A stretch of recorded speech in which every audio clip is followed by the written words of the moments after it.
마가복음 11장 27절에서 33절 말씀. 그들이 다시 예루살렘에 들어가니라. 예수께서 성전에서 거니실 때에 대제사장들과 서기관들과 장로들이 나와 이르되 무슨 권위로 이런 일을 하느냐? 누가 이런 일 할 권위를 주었느냐? 예수께서 이르시되 나도 한 말을 너희에게 물으리니 대답하라. 그리하면 나도 무슨 권위로 이런 일을 하는지 이르리라. 요한의 세례가 하늘로부터냐 사람으로부터냐? 내게 대답하라. 그들이 서로 의논하여 이르되 만일 하늘로부터라 하면 어찌하여 그를 믿지 아니하였나 할 것이니 그러면 사람으로부터라 할까 하였으나 모든 사람이 요한을 참 선지자로 여김으로 그들이 백성을 두려워하는지라.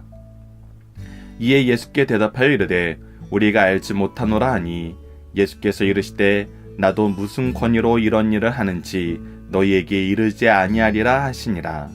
아멘. 안녕하세요. 승리한산 가족 여러분, 그리고 강성성경연구원 여러분. 오늘은 마가복음 11장 27절에서 33절 말씀을 타인의 권위를 묻기 전에 자신의 사명을 감당하자라는 제목으로 함께 나눠보도록 하겠습니다. 예수님은 마지막 공생의 기간, 즉 우리가 얘기하는 고난주간에 계속해서 예루살렘에 오셔서 성전에서 예수님의 사명을 다하십니다. 예수님의 사명이 무엇이었습니까? 천국 복음을 선포하시고 하나님의 말씀을 가르치고 모든 연약한 것을 고치시는 거였어요. 특히 우리의 영적인 연약함, 우리의 믿음의 연약함을 고치시는 일에 예수님께서 앞장서셨던 것이 마지막 고난주간에 나타나고 있습니다. 그래서 성전에 항상 들어가셨어요. 27절을 봅시다. 그들이 다시 예루살렘에 들어가니라. 예수께서 성전에서 거니실 때라고 얘기하면서 성전에서 예수님에게 맡겨주셨던 이 지상사역을 꾸준히 하셨던 것을 보게 됩니다. 그런데 이때 성전에서 가르치는 것 때문에, 성전에서 하나님 복음을 선포하는 것 때문에, 성전에서 약한 것들을 고치시는 것 때문에 대제사장들과 서기관들이 나와서 예수님께 반문을 하게 됩니다. 무슨 반문을 하냐면 무슨 권위로 이 일을 하냐는 거예요. 어떤 자격이 있냐는 것입니다. 어떤 자격과 능력이 있기 때문에 이런 일을 하냐는 거예요. 누가 이런 일을 할 권위를 줬느냐는. 그래서 이 자격이란 거, 이 능력이란 것은 이들이 일반적으로 어떻게 했냐면 누구로부턴가 받는 거였어요. 이들이 얘기하는 누가 이런 일을 할 권한을 주었냐는 것은 너는 누구의 제자이며 누구에게 배웠기에 누구로부터 이런 권위를 받아서 이렇게 가르칠 수 있느냐는 거예요. 즉 이들이 얘기하는 교육제도 안에서 누구의 사사를 받았나는 거예요. 사도 바울 같은 경우는 나는 가말리엘의 문화요 라고 하면서 가말리엘의 제자임을 나타내죠. 이들은 항상 이렇게 권위에 대해서 물어보면서 누가 너를 가르쳤고 너는 우리와 어떤 관계를 가지고 있냐를 항상 물어보는 것입니다. 자, 이거에 대해서 이제 예수님의 말씀하시는 것이 놀랍습니다. 29절을 보면 예수께서 이르시되 나도 한 말을 너에게 물으리니 대답하라. 그리하면 나도 무슨 권위로 이런 일을 하는지 이르라 얘기하면서 너희들이 얘기하는 이 권위에 대해서 분명한 기준이 있어야 되는데 그 기준이 무엇이냐면 요한의 세례가 하늘로부터냐 사람으로부터냐 대답하라 그래요. 이들은 지금 철저하게 누구의 권위를 얘기하고 있어요. 사람의 권위를 얘기하고 있어요. 누구로부터 사사받느냐는 거예요. 근데 예수님은 이 권위가 무엇임을 먼저 봐야 되냐는 거예요. 하늘로부터 오는 것임을 먼저 봐야 된다는 거예요. 너희들의 권위는 누구로부터 나왔다는 거예요? 하나님으로부터 나왔다는 거예요. 너희들 스스로 만든 것이 아니라는 거예요. 하나님의 권위는 어디서부터 나와요? 하나님의 말씀으로부터 나와요. 여러분도 우리가 정말 중요한 기준으로 계속 제시하고 함께 살펴보는 내용이 무엇입니까? 하나님의 일을 따르느냐 사람의 일을 따르느냐, 하나님의 생각을 따르느냐 사람의 생각을 따르느냐예요. 하늘로부터 온 권위가 하나님이 주신 권위이고 사람으로부터 난 것은 하나님께 위임받은 것이지 사람이 만든 것이 아니라는 거예요. 근데 이들은 지금 철저하게 어떤 기준만 보고 있어요. 하늘로부터 온 모든 권위는 부정하면서 자기들이 내세우는 자기들의 기준과 자기들이 줄 수 있는 자신들의 자격과 제도를 얘기하고 있어요. 그것으로 무엇을 막으려고 그래요? 하나님의 일을 막으려고 그래요. 여전히 이들은 어디에서 벗어나지 못하고 있습니까? 사람의 일로 하나님의 일을 막는 일에서 벗어나지 못하고 있어요. 근데 그때 세례 요한에 대해서 나옵니다. 여러분들, 이 세례 요한의 사건은 예수님의 사역 초기에도 나오지만 예수님의 사역을 마무리하는 이때에도 나옵니다. 세례 요한이야말로 성경에 기록된 엘리야이고 예수님의 길을, 메시아의 길을 평탄하게 하는 사람이었음을 보게 돼요. 세례 요한은 어떤 사람이었습니까? 대제사장의 자녀였어요. 그는 충분히 정규 교육을 받을 수 있는 사람이었고 환경이 있는 사람이었고 속된 말로 자격이 있고 여건이 된 사람이었어요. 하지만 그가 어떻게 살았습니까? 광야에 나가서 메뚜기를 먹으면서 석청들을 먹으면서 좋은 옷을 입지 않고 가죽옷을 입고 그곳에서 하나님의 말씀을 선포했어요.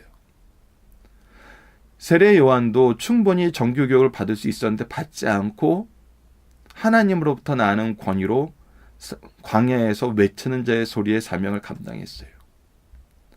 그래서 세례 요한이 기준이 될 수 있었던 것입니다. 무엇의 기준?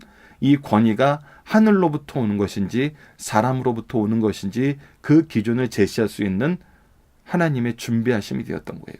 예수님의 길을 미리 예비한 사람이 되었던 것입니다. 그래서 31절의 사건이 나타납니다. 그들이 서로 의논하여 말하되 만일 하늘로부터라 하면 무엇이에요? 이 권위가 하나님으로부터 나왔다는 것을 그들이 알고 있어요. 근데 그들은 어떻게 했어요? 그를 믿지 아니했어요. 그를 배척했어요. 더군다나 어떻게 했어요? 죽였는데 헤롯이 이 세례 요한을 죽이는데 어떠한 일도 하지 않고 오히려 어떻게 보면 침묵은 성경에서 계속 말하지만 방조는 침묵은 그 악에 동참하는 거예요.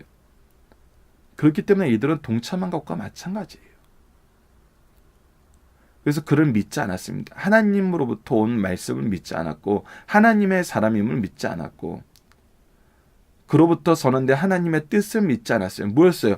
우리가 대표적으로 알고 있는 회개하라 천국이 가까웠느니라는 이 말씀에 어떤 회개의 역사도 어떤 그리스도의 역사도 바라보지 않았어요. 32절에 그래서 이렇게 합니다. 그러면 사람으로부터 할까 하였으나 그러면 하늘로부터라고 하지 않았으니 우리가 믿지 않았으니까 따르지 않았으니까 절대로 하늘로부터라고 얘기할 수 없어요. 그런데 사람으로부터 할까 하면은 어떻게 해요? 모든 사람이 요한을 참 선지자로 여김으로 사람들은 다 요한을 참 선지자로 믿는데 우리가 사람으로부터 난 것이기 때문에 우리의 권위를 받지 못하는 것이기 때문에 믿지 못한다 그러면은 백성들에게 비난을 당할 것이기 때문에 그들은 두려워했습니다.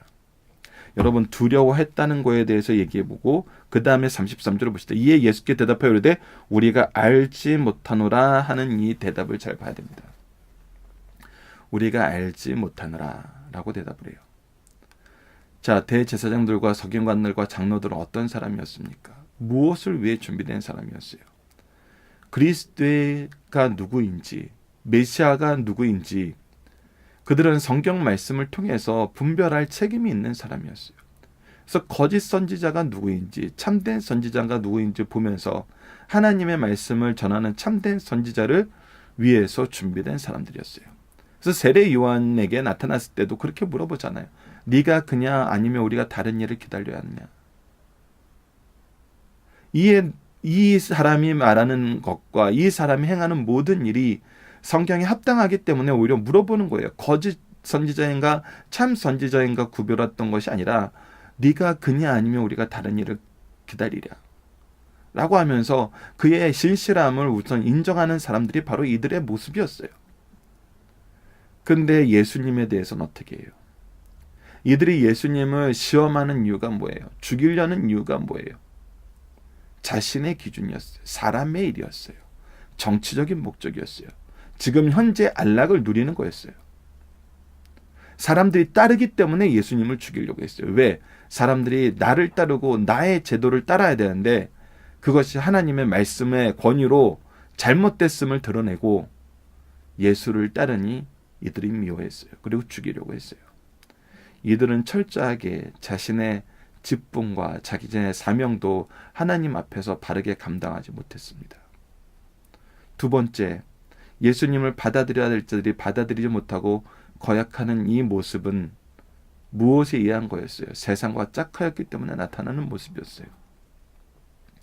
이들은 헤롯 땅과 짝하여 예수님을 죽이려고 했습니다. 즉 정치적으로 예수님을 핍박하고 예수님을 넘어뜨리려고 했어요. 그래서 이혼에 대해서 물어본 것도 바로 그거잖아. 헤롯이 이 부분에 대해서 아킬레스건이 있고 약점이 있는데 그를 공격하게 함으로써 예수님을 넘어뜨리게 하려는 거였고, 반대적인 경우는 사람들이 그를 믿지 않게 하려는 거였어요.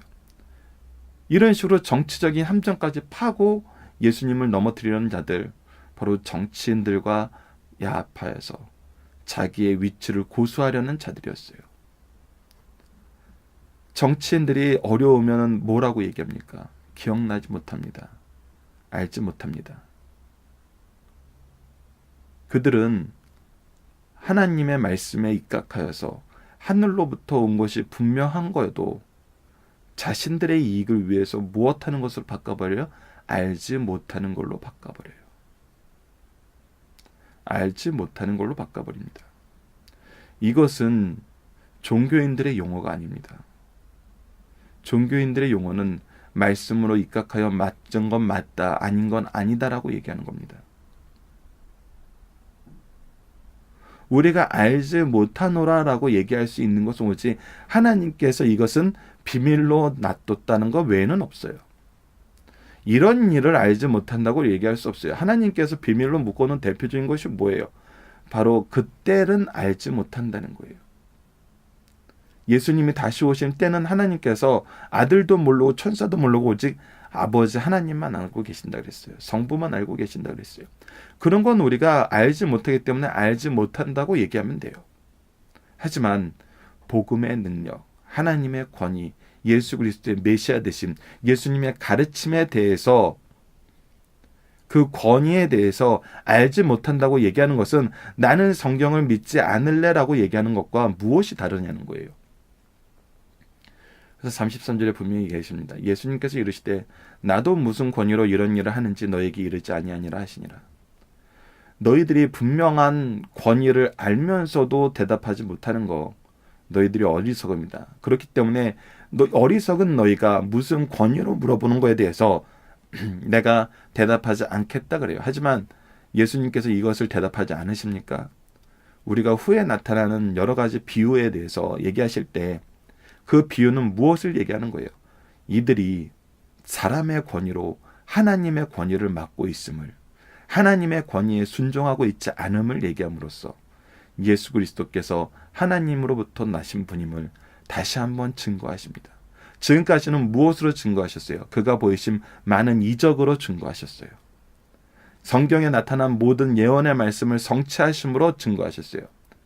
그리고 이들에게는 참된 하나님의 말씀의 교훈을 통해서 다시 한번 증거함으로 모든 사람들이 예수 그리스도의 권위에 대해서 의문을 갖지 않게 하시고 이들의 어리석음을 깨우치게 하십니다. 그러나 이들은 어때요? 여전히 예수님을 더욱 죽이려 합니다. 자, 우리 본문 묵상하기를 보도록 하겠습니다. 예수님은 마지막 주간 예루살렘에서 어디를 중심으로 사역하셨나요? 바로 성전을 중심으로 사역하셨습니다. 대제사장들, 관원들은 왜 권위에 대해서 질문하였나요? 우리 조직에 들어와 있지 않다는 거예요. 우리 제도권 안에 들어있지 않다는 거예요. 그런데 이들이 착각했던 건 뭐예요? 이들이 가진 권위, 이들이 만든 제도는 누구로부터 위임받는 거예요? 하나님으로부터 위임받은 거예요. 그래서 이들은 하늘에서부터 나오는 권위가 무엇인지 가장 잘 알아야 되는 사람이에요. 그런데 오히려 이들은 어떠한 모습을 보여주고 있어요? 자신들이 만든 제도로 하나님의 권위를 막는 일을 하고 있었어요. 그래서 누구에 대해서 얘기하십니까? 이것을 깨닫게 하기 위해서 하나님께서 미리 누구를 보내놓으셨어요? 세례 요한을 보내놓으셨어요. 그래서 3번 문제, 예수님의 참된 권위와 순종을 깨닫게 하기 위해서 누구의 예를 드나요? 그래서 세례 요한의 예를 듭니다. 대제사장과 관원들이 대답하지 못한 이유는 무엇이에요? 이들이 하나님의 권위를 이미 순종하지 않은 경험이 있기 때문이에요. 이들이 자신들의 권위를 지키기 위해서 하나님의 권위를 거부한 경험이 있기 때문이에요. 그래서 대답하지 못하는 거예요. 이들의 죄가 드러나고 이들의 잘못이 드러나기 때문에 인정하지 못합니다. 이것은 하나님이 세운 사람들의 모습이 아니에요. 자, 중심 사상을 보도록 하겠습니다. 먼저 서론적인 내용을 보도록 하겠습니다. 예수님께서는 많은 백성의 환호를 받으며 메시아로서 예루살렘에 입성하셨습니다. 이때 이스라엘 사람들은 예수님을 메시아로 영접하였지만 진정한 의미의 메시아이기보다는 정치적인 메시아로 믿고 환영하였었어요. 이때 성경을 연구하는 사람들, 지도자들, 제사장들과 서기관들, 장로들은 영적인 메시아로 영접할 것을 일깨워주는 역할을 해야 되는 사람들이었어요. 그러나 하나같이 정치적인 메시아를 기대하고 있었기 때문에 깨닫지 못하였고, 뿐만 아니라 만약 예수님이 정치적인 메시아라면 로마 정부와 충돌할 것이요, 로마를 이길 수 없으므로 민족이 망하게 되고 지금까지 누려오던 자신들의 종교적인 특권이 무너질 것이라고 생각하고 오히려 어떻게 했어요? 예수님을 죽이려 하였어요.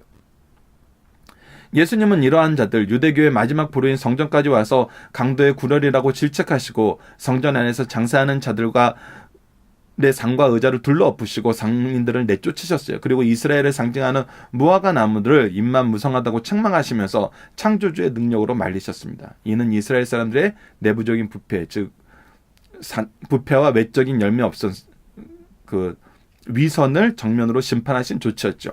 또한 믿음에 바로 서고 바른 신앙을 유지하면 무엇이든지 믿고 구하면 받는다는 말씀을 하신 후 랍비의 교육을 받았다는 증서도 없이 성전에서 가르치심으로 이들과 충돌하였습니다. 이때 대제사장들과 백성들의 장로들은 무슨 권세로 이런지, 즉 성전을 청결하게 하는 것과 성전에서 가르치는 일을 하느냐라고 물어봐요. 그리고 예수님께서는 이 일에 대해서 세례 요한을 들어서 답변하신 후 이들의 잘못을 3가지 비유로 가르치십니다. 첫 번째가 이제 마태복음 21장 28절에서 32절 나오는 두 아들의 비유, 불의한 농부의 비유, 혼인잔치의 비유예요. 마가복음에는 불의한 농부의 비유만 기록되어 있는데 오늘 우리가 중심 사상에서 두 아들의 비유를 같이 살펴보게 될 것입니다. 자, 중심 사상 하나씩 보도록 하겠습니다. 첫 번째입니다. 주님께서 공생의 기간에 실천하신 것은 무엇입니까? 예수님께서 실천하신 것은 끝까지 하나님의 말씀을 전하는 거였어요. 하나님의 뜻을 선포하는 거였어요. 연약한 것을 돌보는 거였어요. 그것이 영적인 부분에 많이 치중되어 있고 영적인 부분에 대한 기록이 많음을 우리가 볼 수 있습니다. 예수님은 하나님께서 주신 사역을 마지막 때까지 계속하셨어요. 우리가 성경에 기록된 인물들, 특히 예수님의 제자들, 사도들의 이 역사를 보면은 그들의 모습이 어땠어요? 끝까지 그들의 사명을 감당했다는 거예요. 하나님께서 주신 사명을 감당하면서 사셨다는 거예요. 그것은 예수님께서 가장 직접적으로 더 많이 보여주십니다. 심지어 십자가 상에서도 그 사명을 감당하셨던 것을 우리가 확인할 수 있습니다. 우리가 이 부분은 고난주간 마지막 부분에서 예수님의 십자가의 모습에서 다시 한번 살펴보도록 하겠습니다. 두 번째, 지도자들이 예수님을 믿지 못한 이유는 무엇이었습니까? 이들은 하나님의 뜻보다는 무엇을 찾는 사람이었어요. 자신의 뜻과 자신의 영광을 찾는 사람이었어요. 이들은 또 어떻게 돼 있었어요? 정치적으로 야합하여서 자기들의 특권을 지키는데 혈안이 돼 있었어요. 그래서 헤롯 왕과 연합하여서 예수님을 죽이려 했던 것이 앞에 기록되어 있었죠. 즉 이들은 정치인들과 연합하여서 무엇이 되었냐면 오히려 자기네들이 오히려 더 좋은 위치를 차지하고 더 신앙을 잘 지키는 모습으로 발전한 것이 아니라 정치인의 도구로 전략한 것을 보게 됩니다. 정치 권력 안에서 영화를 누리게 되면은 정치의 도구가 되는 것은 우리가 세상 역사 안에서, 교회사 안에서도 많이 발견할 수 있어요. 우리가 정치인들이 교회에 찾아오는 것을 그렇게 즐거워할 일은 아니에요. 정치인들이 우리 교회에 등록해서 신앙생활을 하는 것은 즐거운 일이죠. 그들에게 영생의 말씀과 이 세상의 하나님의 뜻을 위해서 함께 말씀을 나누고 함께 기도하고 함께 찬양하는 거, 그거 얼마나 좋은 일입니까? 그런데 그것이 아니라 시기만 되면은 찾아와서 지지를 요구하는 모습으로 나타나는 것은 결코 좋은 모습이 아닙니다. 우리가 즐거워할 모습이 아니에요. 차라리 교회는 올 필요 없다고 얘기하는 게 더 나을 수도 있어요. 하나님의 뜻에 의해서 하나님이 세우시는 사람들 이미 정해져 있기 때문에 굳이 우리가 사람의 뜻으로 하나님의 일을 막을 수는 없기 때문에 오히려 교회 오는 것은 성경적으로 볼 때도 그렇게 좋은 일이 아니라고 얘기해 주는 게 나을 수도 있어요. 어쨌거나 우리가 봐야 되는 것은 이들의 모습입니다. 정치인들과 하나 되어서 정치인의 도구로 전략하니까 이들이 어떤 용어를 배워요? 정치인들의 용어를 배워요. 나도 알지 못하노라 얘기하면서 기억나지 않습니다. 잘 알지 못합니다. 알지 못했습니다. 라고 얘기하고 있어요. 여러분들, 이것은 우리가 다시 한번 기억해야 됩니다. 하나님의 권위를 인정하지 않는 사람들의 권위, 하나님과 떠난 정치와 야합하여 얻은 영광, 이것은 하나님의 뜻을 거절하는 것으로 나아가게 됨을 우리는 주의해야 됩니다. 마지막 3번에서 두 아들의 비유를 우리가 잠깐 살펴보도록 하겠습니다. 두 아들의 비유는 마태복음 21장 28절로 32절에 기록되어 있습니다. 그 내용은 아래 초록색으로 기록된 그 내용입니다. 그러나 너희 생각하기엔 어떠하냐? 어떤 사람에게 두 아들이 있는데 맏아들에게 가서 이르되 얘 오늘 포도원에 가서 일하라 하니 대답하여 이르되 아버지 가겠나이다 하더니 가지 아니하고 둘째 아들에게 가서 또 그와 같이 말하니 대답하되 이르되 실소이다 하였다가 그 후에 뉘우치고 갔으니 그 둘 중 누가 아버지의 뜻대로 하였느냐? 이르되 둘째 아들이니이다. 예수께서 그들에게 이르시되 내가 진실로 너희에게 이르노니 세리와 창녀들이 너희보다 먼저 하나님 나라에 들어가리라. 즉 무엇을 얘기하고 있어요? 이들은 말로는 예수님을, 주님을 따른다고, 하나님을 따른다고, 하나님을 믿는다고 하고 있어요. 우리가 메시아를 기다리고 있다고 얘기하고 있어요. 그러나 뭐였어요? 이들은 받아들이지 않았어요. 따르지 않았어요. 외식만 남았어요. 부패만 남았어요. 근데 둘째 아들은 처음에는 거절했어요. 믿지 않았어요. 순종하지 않았어요. 하지만 어떻게 했어요? 회개하고 따랐어요. 바로 세리와 창녀들은 회개하고 예수 그리스도를 메시아로 믿는 하나님의 권위, 하나님의 말씀에 순종했지만 이들은 순종하지 않았다는 것입니다. 오히려 이들이 어리석은 자들이란 거예요. 오히려 유아 같은 신앙을 가진 자들이란 거예요. 이들은 어땠어요? 자기가 내 따르겠습니다라고 얘기한 것을 자기 의로 여기고 세리와 창녀들, 회개한 사람들, 예수님을 믿는 사람들을 오히려 핍박하고 모욕하고 무식한 자들 취급을 했어요. 나사렛에서 무슨 선한 것이 나겠느냐라고 얘기하면서. 우리는 이 부분을 주의해야 됩니다.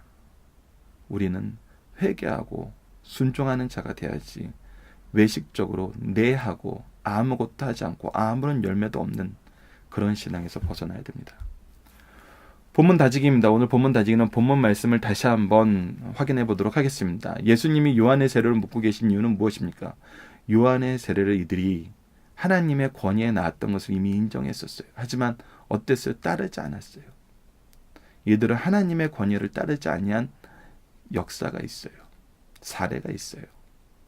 그렇기 때문에 이들이 예수님한테 묻는 것은 어리석은 거였어요. 왜? 하나님의 권위가 분명함을 이미 알고 있거든요. 두 번째, 대제사장들과 서기관들이 요한의 세례를 인정도 불인정도 못하는 이유는 무엇입니까? 자신들의 죄 때문이죠. 자신들이 따르지 않았던 과거 때문이죠. 그리고 그들은 알고 있었기 때문이죠. 이것이 누구의 권위였다? 하나님의 권위였다. 자, 본문 적용하기를 보도록 하겠습니다. 우리가 교회와 가정에서 지켜야 되는 사회 속에서의 모습은 무엇일까요?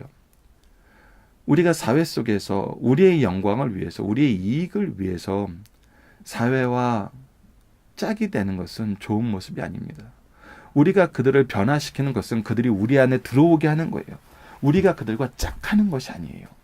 들어와서 하나님의 말씀 안에서 변화되는 거예요. 하나님의 복음의 사명자로 우리가 양육해서 다시 보내는 거예요. 근데 짝하였다는 것은 오히려 우리가 그들의 도구로 전략됨을 얘기합니다.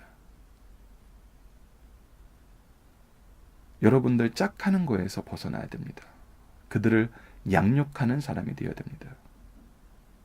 우리가 하나님의 말씀과 하나님의 뜻을 전하는 사람이 돼야지 이들과 연합하기 위해서 우리에게 가지고 있는 모습을 버리는 것, 하나님께 바르게 예배드리는 모습, 시간과 장소가 정해진 순서가 있는데 그것을 버리고 다른 곳에 가서 예배드리는 모습, 다른 복음을 선포하기 위해서 그들을 초청해서 강단을 내주는 모습, 이런 모습은 우리 가정과 교회에서는 없어져야 될 모습입니다.